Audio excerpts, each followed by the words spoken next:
alguns dispositivos de impressão e vou dar uma introdução um pouco mais no assunto e a gente vai detalhar um pouco mais o uso desses dispositivos, principalmente da 3D e da biológica, no workshopzinho aí da semana que vem. Deve ser coisa aí, para quem tem interesse de prototipar com a impressora biológica, deve ser coisa aí provavelmente de meio-dia ou um pouco mais, tá bom?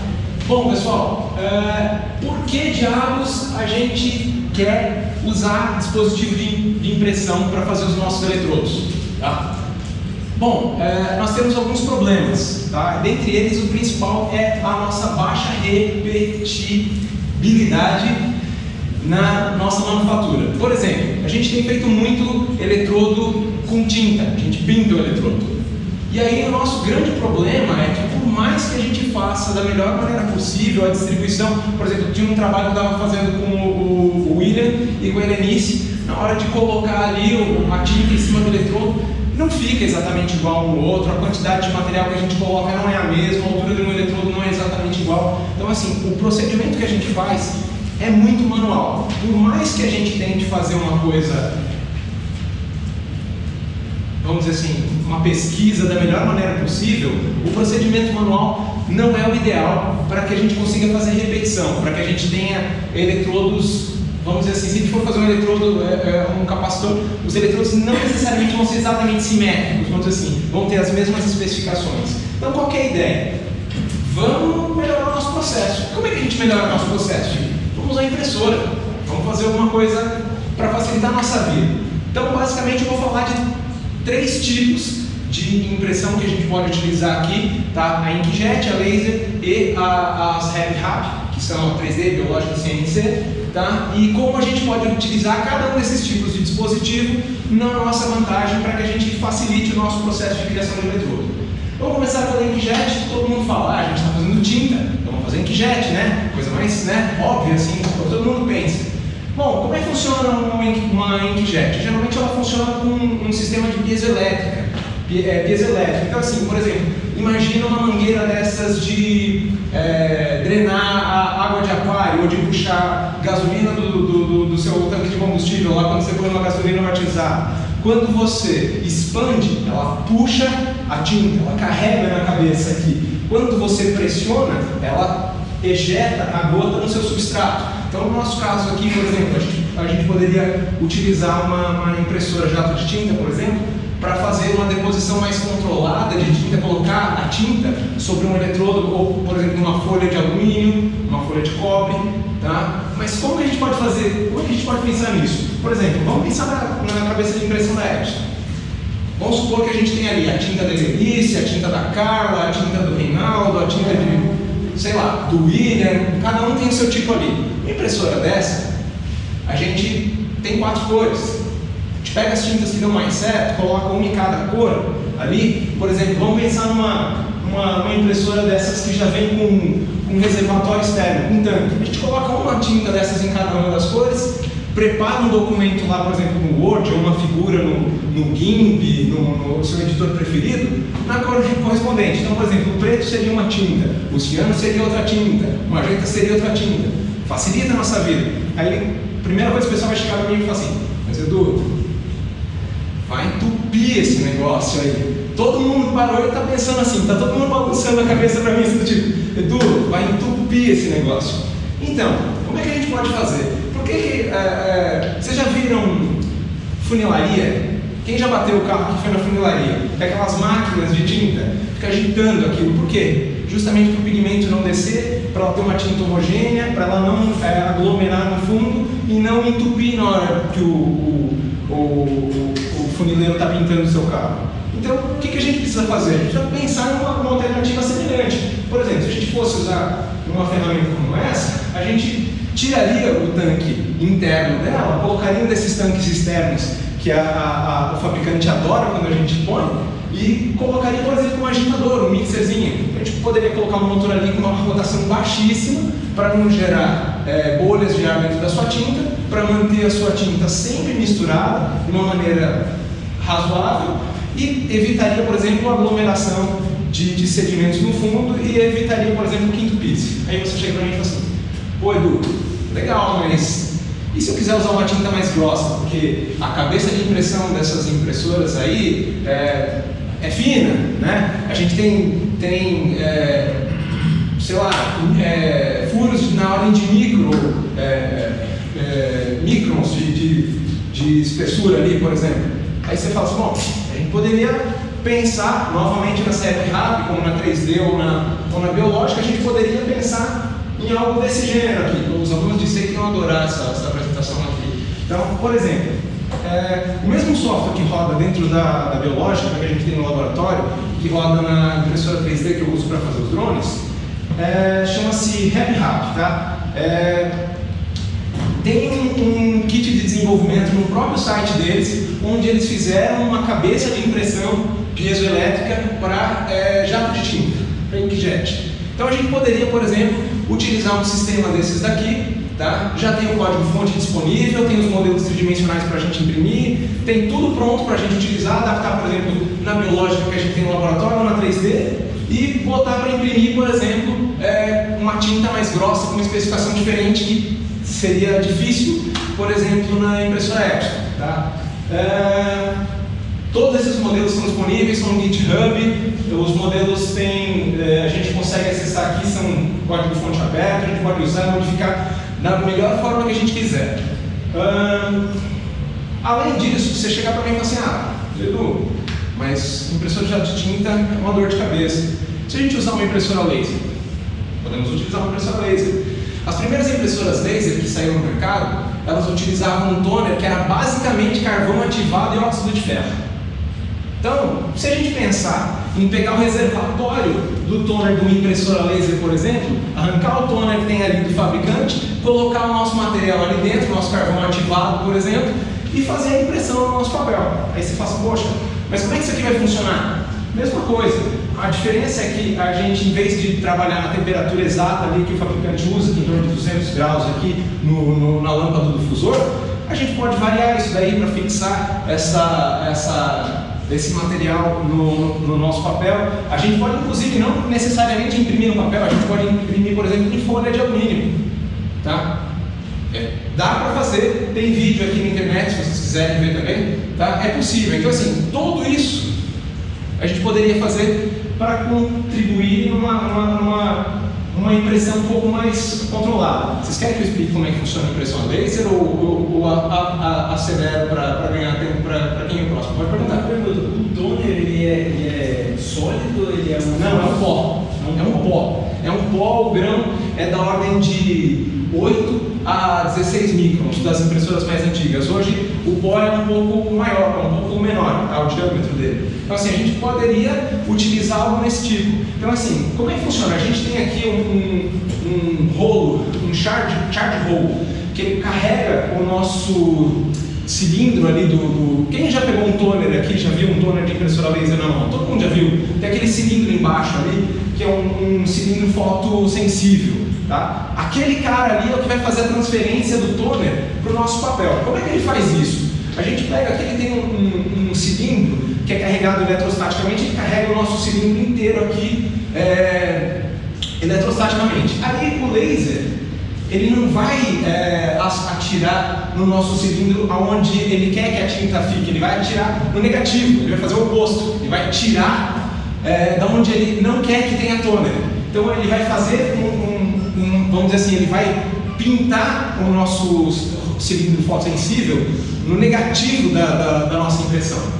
No nosso caso, a gente poderia inclusive desligar o nosso laser, porque a gente quer, por exemplo, que pinte uma página inteira, um eletrodo inteiro, uma folha inteira, tá? Então assim, a gente desliga isso daqui, deixa ele fazer a carga, ele passa aqui o nosso toner aqui, ele tem um cara chamado Dr. Blade, que é a mesma tecnologia que o pessoal utiliza para passar a tinta em eletrodos cilíndricos, tá? É o mesmo tipo de técnica utilizada. Então assim, ele tem um controle aqui, geralmente uma espessura entre 8 e 16 microns, depende do fabricante, depende do toner, mas no caso, se a gente tivesse, por exemplo, uma impressora laser velha, a gente poderia fazer essa modificação. O que a gente precisa trabalhar aqui?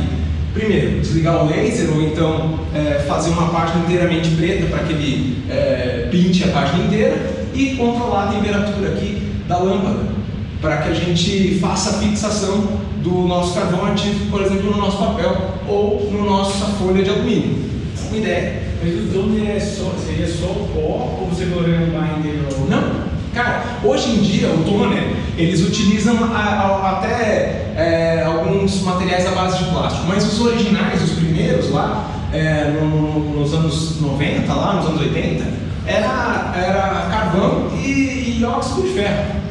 Então assim, a gente podia, por exemplo, pegar um carvão ativado desses que a gente tenta fazer no laboratório, que o Reinaldo estava moendo lá, ou desses que a gente compra, podia pegar um barato para não perder muito material e fazer um teste com uma impressora dessa. Dá para modificar de uma maneira simples e rápida, por isso que eu estava falando. Os alunos disseram adorar essa experimentação e adorar essa apresentação.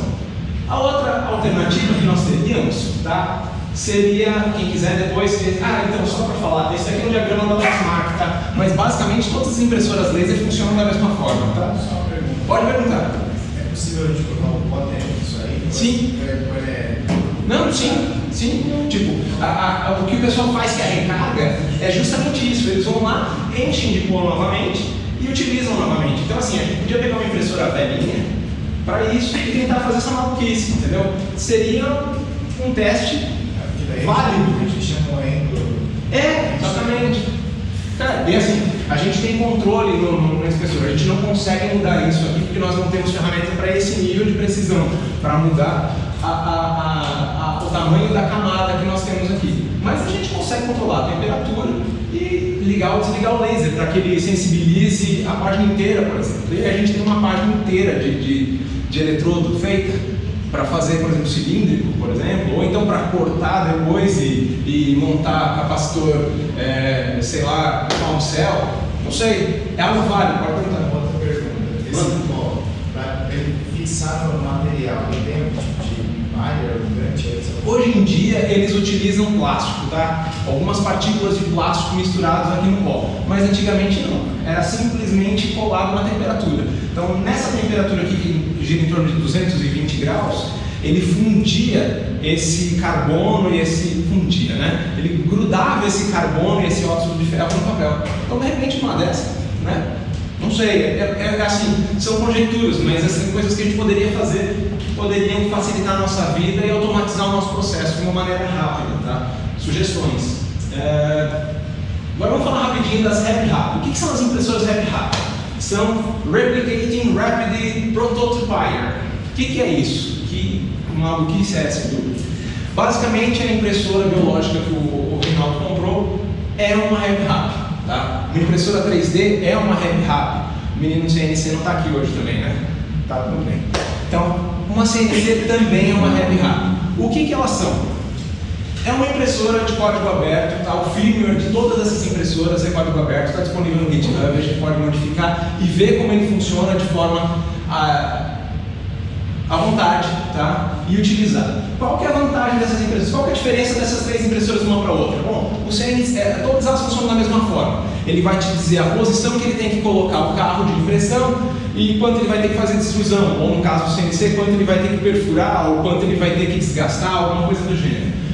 Então, assim, o CNC, você tem um bloco, ele vai desgastar. A impressora 3D, ele vai posicionar a cabeça de impressão e vai mandar fazer a extrusão do material. Tá? A extrusão do material geralmente vai ter uma cabeça quente, vou falar um pouquinho mais pra frente na hora que falar só da impressora 3D. E a biológica, ela vai fazer a extrusão do material através de seringas, por exemplo, que vão ter, por exemplo, a tinta ou material biológico. No nosso caso aqui, a gente não usa material biológico, a gente usa tinta. Tá? Então a ideia é mais ou menos essa, tá? Uma utiliza uma cabeça quente para derreter o material que vai ser depositado, uma corrói o material e a biológica, que é a que a gente tem aqui, ela deposita um material líquido, sem aquecer a cabeça de impressão. Tá? Quais são as principais características dessas impressoras e por que elas são tão interessantes para a gente? Primeiro, são modelos, todos os modelos que a gente utiliza nessas impressoras são modelos vetoriais. Tá? O que isso quer dizer? Quer dizer que se você entender um mínimo de AutoCAD, por exemplo, você pode chegar lá, fazer o desenho da sua peça, ou o desenho do seu eletrodo, ou o desenho de alguma coisa que você precise fazer, exportar isso para o padrão STL que as impressoras utilizam e fazer a plotagem de uma maneira rápida. Então assim, a ideia é que com qualquer CAD, qualquer programa de desenho, você consegue, desenho vetorial, você consegue exportar e gerar um modelo para isso. É muito fácil, é muito rápido e é muito prático. Vou mostrar isso para vocês no workshop, provavelmente na semana que vem. Elas são open source. Tá, e aí, já falei que ela é open source, mas qual que é a vantagem disso?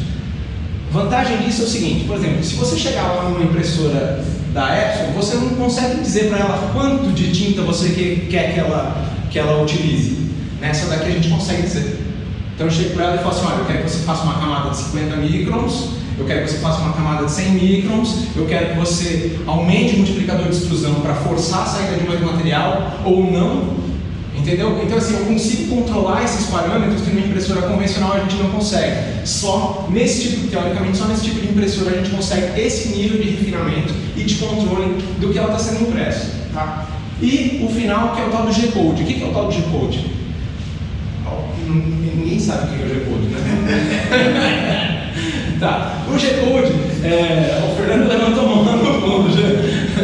Então assim, o G-Code é um código universal que todas essas máquinas utilizam para funcionamento. Basicamente o que ele diz é o seguinte, é como se fosse um algoritmo. Ele diz assim, olha, mova a cabeça no eixo tal, uma distância de tanto, faça a extrusão do material de tal dimensão. É isso, basicamente é isso. É uma série repetitiva. Então, mas para chegar nesse G-Code, ele precisa de um software que faz o quê? Ele pega o nosso modelo tridimensional ali e faz uma coisa que a gente chama de fatiar. Quando a gente pega lá o nosso modelo tridimensional, que seja de um eletrodo, por exemplo, ele não sabe como ele vai preencher aquilo. Para ele, aquilo ali é uma sequência de pontos, é um ponto central, um raio e uma cota de altura. Ele não sabe como ele vai preencher isso. Então o G-Code é justamente o que vai dizer para ele, vai dizer assim, olha, você para preencher, tem X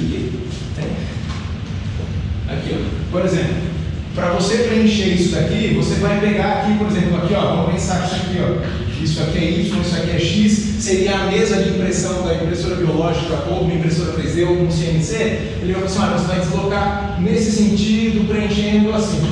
É isso que ele vai fazer, simplesmente, é isso que o G-Code fala. Tá? A hora que ele terminar essa camada, ele vai falar assim, olha, suba um nível de tantos microns e comece a segunda camada, e por aí vai. É isso que essas impressoras entendem. Tá? Então, assim, o fatiador, na verdade, o que ele faz? Ele pega o nosso modelo, coloca de uma forma que a impressora consiga entender e manda esse monte de ordens para a impressora executar. É isso, é simples. Bom, vou falar um pouquinho agora de impressão 3D. Como é que funciona a impressão 3D?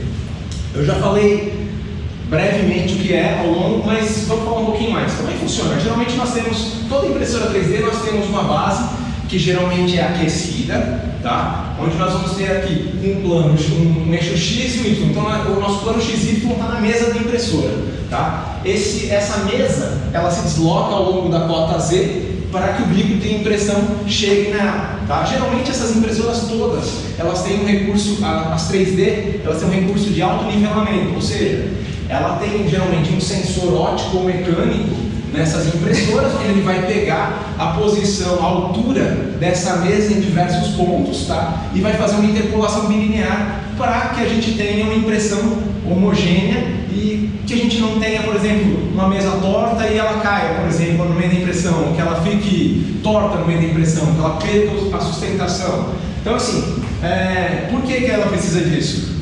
Porque a sustentação das camadas, da próxima camada, vai depender da sustentação de baixo. Então, se a nossa mesa não estiver nivelada, você vai ter uma coisa chamada warp. Eu vou mostrar isso para vocês com mais detalhe na semana que vem. O que acontece? Ele não gruda, e aí ele descola, e aí ele vai se deslocando no meio da impressão. Mas basicamente é por isso que essas impressoras têm um nivelamento automático.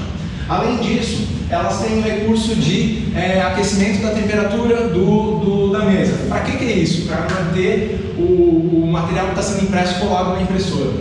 E geralmente varia de 30 graus a 140 graus a temperatura da mesa, e o bico extrusor, depende da impressora, chega até perto de 300 graus. A gente consegue controlar isso daí. Mas aí você pode chegar para mim e falar assim, tá legal, Edu, maravilha, mas para que a gente vai usar essa maravilha aí que você está vendendo para a gente na fabricação de eletrodo? Não vamos. nós vamos utilizar esse dispositivo aqui para fazer, por exemplo, Encapsulamento. também, mas não era isso. Como é que é o nome? Case. Não.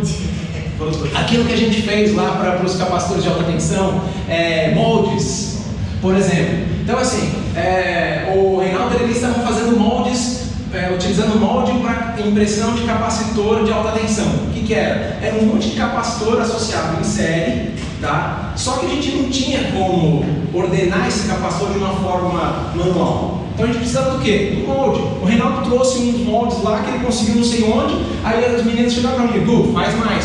Fui lá e fiz. É para esse tipo de coisa que a gente vai usar uma impressora 3D. Então, para fazer, por exemplo, um molde para uma pound cell, para uma coin cell, ou para uma associação em série de capacitores na hora de fazer a pintura, para isso que nós utilizamos uma impressora 3D, não para imprimir eletrodo. Tá. Além disso, nós temos o segundo tipo de impressora Happy Rap, que eu já falei, que é a biológica, que é a que nós temos no laboratório. Qual que é a desvantagem dessa impressora? Originalmente, essas impressoras elas não foram feitas para que cada camada tivesse sustentação própria, ou seja, a gente precisa imprimir dentro de uma placa de Petri com algum gel, e daí ela tem a sustentação das múltiplas camadas. No nosso caso aqui, a ideia do Reinaldo, eu acredito que foi, substituir por uma tinta e fazer uma única camada de tinta sobre um coletor de corrente, por exemplo. Tá? Então assim, e fazer o eletrodo, pintar o nosso eletrodo. Aí você pode chegar para mim e falar assim, pô, legal. E aí, a dor de cabeça que nós temos nesse tipo de dispositivo é, primeiro, nivelamento. Essa máquina foi feita para imprimir dentro de Petri com gel dentro, então ela não tem que se preocupar geralmente com nivelamento. No nosso caso a gente tem. Então como é que a gente faz para isso? Tem que calibrar. É um trabalho. Tá? Mas e aí? Esse foi o meu problema. Então, como é que a gente faz? Só um segundo. Se eu puder ajudar a resolver, eu agradeço. Eu vou. Não se preocupe, semana que vem a gente vai falar um bocado disso aí. Então, como é que a gente resolve esse tipo de problema? Bom, a gente pode adaptar um sensor desses ultrassom, ou um sensor desses infravermelho, ou algum outro tipo, como tem nas impressoras 3D, e o código delas já permite isso, para que a gente faça o nivelamento. Então, aí, à medida que ela está imprimindo, ela vai variando a cota Z automaticamente para corrigir através dessa interpolação. A gente pode pensar em adaptar isso para essa impressora aqui, tá? Ou a gente pode tentar, de alguma forma difícil, né, muito ótima, nivelar isso da melhor forma possível. Mas a gente sabe que não vai ficar muito tempo, porque variou a temperatura, ela vai deformar e tudo mais. Então, assim, o mais correto seria a gente tentar adaptar algum sensor para fazer o nivelamento dela, como faz nas 3D. Essa empresa era uma startup, eles estavam no começo e foi o que eu achei. A gente tem como, por exemplo, mudar essa estrutura, porque eu acho que ela está muito rudimentar e você vê que é mal feita. Toda, dá para mudar tudo. Porque assim, ó, o código, o que vai dentro dela é o firmware da Happy Rap. O firmware da Happy Rap é open source. A gente pode baixar, gravar no Arduino e trocar o que tem lá dentro para a versão mais nova, inclusive que vai fazer camadas Podemos variadas. uma outra com essa estrutura que tem aí. Não sei se seria vantagem montar uma outra, mas a gente pode melhorar essa daqui para que ela atenda o que a gente precisa. Tá? Dá para a gente fazer alguma coisa nesse sentido, sim. Eu acho que é uma coisa que a gente tem que trabalhar junto nisso. Que mais? E uma outra coisa que a gente pode fazer nessa impressora aqui é adaptar outros tipos de cabeçote de impressão, não só para tintas, tá? Mas também, por exemplo, o de impressão de piezo, tá? Para fazer como se fosse uma inkjet para as tintas que o pessoal do laboratório tem feito tanto, tá? Dá para a gente mudar um monte de coisa nessa impressora e dá para usar ela do jeito que está. Dá para a gente fazer um mundo com isso aqui. Uma coisa que a gente tem que ter na cabeça, que acho que ficou pouco claro para a grande maioria, é o seguinte: essas impressoras não são feitas para a gente utilizar em produção. Ou seja, são impressoras para a gente utilizar como prototipagem, desenvolvimento de um protótipo. É isso que a gente faz. Então a gente vai lá, por exemplo, faz uma tinta diferente, pega ali a impressora, vai lá, imprime um eletrodo, faz o teste, porque a gente vai ter uma qualidade sempre teoricamente homogênea numa impressora dessa, faz o teste, caracteriza, vai lá, faz 100, tem, Raman e o que for necessário, e aí a gente passa isso para a linha de produção, para a manufatura, que se Deus quiser vai chegar agora no final do ano, né? Então, mas assim, a ideia, que acho que fica um pouco, né, o pessoal chega assim, nossa, vamos usar a impressora 3D para fazer um monte de capacitor. Não, a impressora 3D não é para isso, a impressora biológica não é para isso, ela é para a gente fazer protótipo, para a gente fazer um monte é a manufatura. A gente acerta o método aqui e vai para a manufatura. O Dr. Blade? Sim. Vai falar? O Dr. Blade, na verdade, é isso aqui, ó. Ele já tem, inclusive, aqui, ó. Tá vendo essa lâmina aqui, ó? Essa lâmina aqui é a mesma coisa que eles utilizam lá no processo lá de impressão lá em alumínio, de capacitor, tá? No Dr. Blade, eles têm 2 micrômetros que eles escolhem a espessura de tinta que vai ser colocada na folha de alumínio. Nesse cara aqui, no caso da impressora laser, o Dr. Blade está fixo. Então, se não me engano, entre 8 e 16 nanômetros o vão. Tá? A gente consegue, dependendo da impressora, dependendo do toner, a gente consegue uma espessura de tinta maior, de toner, maior ou menor. Mas o princípio do Dr. Blade não vem daqui, ó. Deve ser bem mais grosso, né? Deve ser na ordem de microns, né? Microns, desculpa, eu falei nanômetros. Falando microns, desculpa. Microns dentro desses daí. Desculpa. O blade é apropriado para você pintar uma quantidade grande, uma coisa, uma tira, vamos dizer. Sim, exatamente. Eu vejo que a vantagem da impressora é você montar padrões, né? Você fazer desenhos, né? Aí sim. Sim, então, a grande sacada da impressora é que a gente consegue produzir o eletrodo da forma que a gente quiser. Então, por exemplo, modificando, utilizando uma impressora 3D, uma impressora jato de tinta, uma impressora laser, a gente consegue construir o nosso eletrodo da forma customizada que a gente precisa. Por exemplo, pensando nos wearables, que nem a Carla usava no mestrado lá, a gente pode fazer um dispositivo mais flexível, tá? Mais fácil. Agora, talvez numa manufatura a gente não vai ter esse nível de otimização, esse nível de personalização, tá? Essa é a grande sacada. Pode perguntar. Por exemplo, a gente mandou fazer um Dr. Blade, você não entendeu como fazer ele. Chegou? Mandei fazer ficar pronto já. Mandei a foto por isso. Só que uma dúvida a gente pode usar o Dr. Blade para fazer uma pintura na superfície, e se a gente pensasse numa impressora com uma ponta que conseguisse um laser que pudesse fazer. Então, vou falar disso agora. eu sabia que você ia gostar disso, tá? Mas assim, os instrumentistas iam adorar essa. A sacada que a gente pode fazer, que é uma outra coisa que eu acho que a gente deveria pensar aqui também, tem essas impressoras que são baseadas na RepRap, são CNC Laser Engraver. Tira esse laser aqui, ó, e põe plasma nesse nome aqui. O que a gente pode fazer? A gente não faz o nosso material ali, por exemplo, não vai fazer o Dr. Blade aí a partir daqui a algum tempo. Então, só que a gente já viu que a maioria dos nossos eletrodos às vezes é higrofóbico. Aí, o que a gente faz? A gente põe o plasma aqui e manda ele passar sobre o papel. Vai ser uma distribuição homogênea, vai fazer uma pintura por completo, não vai ter aquele perigo de colocar muito tempo em cima de um lugar e pouco tempo em cima de outro, ou seja, nós vamos conseguir aplicar o plasma de uma maneira mais eficiente dentro da folha. Código-fonte, modelo tridimensional, lista de peças, está tudo disponível aqui para a gente pegar. O que a gente precisa para fazer um negócio desse? Precisa de uns alunos de ser bom aí, com vontade de trabalhar nas férias. Tá? Por isso que eu falei, quem ia gostar dessa palestra? Os alunos de C e o pessoal que é instrumentista. Então, por exemplo, o professor Alfredo está dando risada ali, o Reinaldo, que é outro instrumentista, está se divertindo aqui, mas o pessoal teórico nem tanto. Então, assim, esse tipo de atividade, assim, esse tipo de impressão, que nada mais é do que uma impressora 3D, só que a gente não trabalha na cota Z, a gente só trabalha no XY, poderia ajudar a gente. Imagina você pegar um eletrodo ali, em vez de ficar ali sofrendo ali, sabe? Põe micro-ondas, passa a canetinha na mão, passei nesse canto, não passei, e aí? Passei muito tempo aqui, ou pouco lá. Controla a sua exposição, faz um controle, você vai ter uma estatística do seu material, o tempo que você utilizou, tudo. controle, processo.